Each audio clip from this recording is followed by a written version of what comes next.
अस्सलाम वालेकुम जी दोस्तों, ये आपके लिए एक स्पेशल वीडियो लेके आया हूँ और ये देखें चावल बनाने का तरीका है इसमें। और इसको बनाने में तकरीबन 5 से 10 मिनट लगते हैं अगर आप शारजा दुबई में रहते हैं, क्योंकि यहाँ पे जो काम का एक रूटीन है, सुबह जाते हैं और रात को आते हैं, फिर टाइम नहीं मिलता बनाने को। तो अगर आपको चावल ज़्यादा पसंद है तो आप इस तरीके से चावल बना सकते हैं। तकरीबन ज़्यादा से ज़्यादा 5 से 10 मिनट लगते हैं। पहले आप गोश्त या कोई चिकन वगैरह हो वो आप पहले पकाएं अच्छी तरह, जिस तरह हम सालन बनाते हैं, और जो चावल है उसको उबालें एक साइड पे। तो ये जब उबलेगा उसके बाद आप ये दोनों मिक्स करके, और इस तरीके से आप ये देख रहे हैं वीडियो, इसमें आप चेक करें, इस तरीके से आप इसको फाइनल कर सकते हैं बनाने के बाद। और इसका मज़ा कुछ और होता है। इंशाल्लाह आपको मज़ा आएगा और आप इसको देखें पूरी डिटेल से, इंशाल्लाह आपको मज़ा आ जाएगा। शुक्रिया।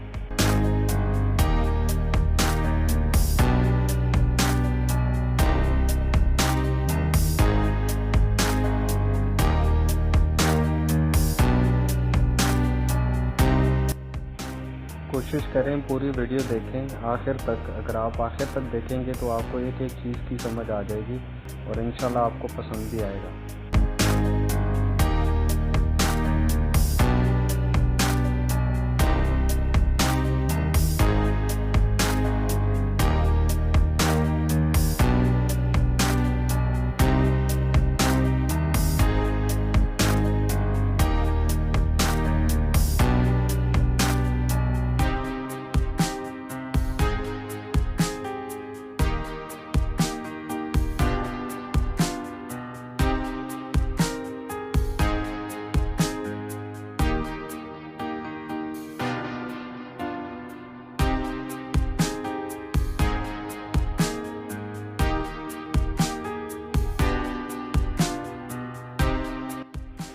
तो जी दोस्तों, आप लोग भी एक दफ़ा ट्राई करें और इस तरह तरीके से बना के देख लें। अगर आपको मज़ा आया तो प्लीज़ लाइक कर लें और कमेंट्स में कुछ लिख के हमें बताएं कि मज़ा आया या नहीं आया।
जी दोस्तों, अब हमने ये तैयार कर लिया है। इसका हमने 3 स्टेप बना दिए चावलों का, जो बीच में हमने सालन डाल के, और इस तरीके से फिर आपने इसको बांध लेना है और इसके ऊपर ढक्कन रख के तकरीबन 10 से 15 मिनट आप इसको छोड़ दें तो इंशाल्लाह आपका चावल तैयार हो जाएगा। ठीक है।